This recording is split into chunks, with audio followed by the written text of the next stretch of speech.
and one who we've both owned in Dynasty and have both traded away now, Jerry Jeudy. Oh yeah. Huh. So Jerry Jeudy, who, he was a consensus wide receiver one in his rookie draft, Mm-hmm. went to a decent landing spot where he ended up getting a lot of playing time right away. That's what I mean by decent. Yeah. And then ended up getting a quarterback upgrade in Russell Wilson, which everybody thought was the godsend that they were waiting for. Blew up in However. their face. However, blows up in their face. But if you read between the lines, Jerry Jeudy had a decent a decent case to be fantasy relevant going into this year. If we Mm-hmm. could get better play calling, better protection, and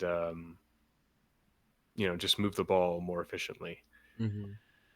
Sean Payton comes in, they draft a wide receiver, and like surrounding all of that has been like questionable scenarios, I will say, around Judy's character and behavior for the last 2 years.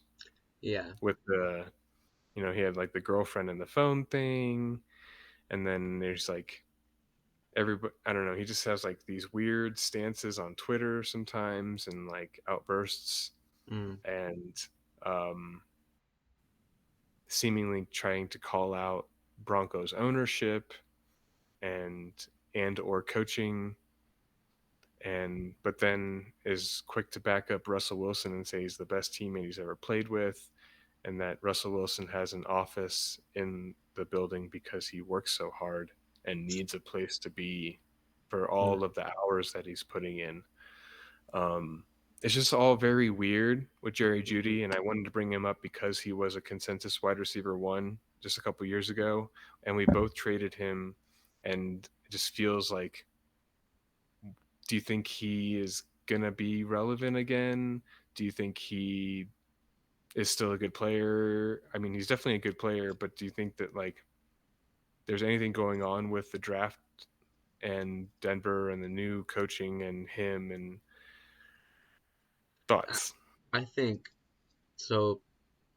Sean Payton's there. Yeah. The first draft pick he makes, Marvin Mims. Um, that is more of a threat to Judy than it is to Sutton. Out of those guys, um, I think the real underrated losers were Dulcich and Albert O as they brought in Adam Troutman. It just feels like it's an overhaul, and Peyton is going to bring his guys in. Um, Mm. I I don't want a part of Judy really. It kind of seems like he's the odd man out, and he's been out of these Alabama receivers. It seems like he's kind of got the short end of the stick in his recent years, outside of Henry Ruggs. So that's a guy that I'm generally out on, and I have been for um, the better part of his career. Um, I it's definitely not inspiring when there's a guy that comes in like Marvin Mims that is so similar to him, uh, fresh blood, very very very talented. Um, they could be competing for snaps at some point, and that's concerning Hmm. me. So Yeah, I think he's a major loser after the mm-hmm. draft, and wouldn't be surprised if he's traded or maybe finishes out this season and is cut. He could use a change of scenery for sure. Yeah.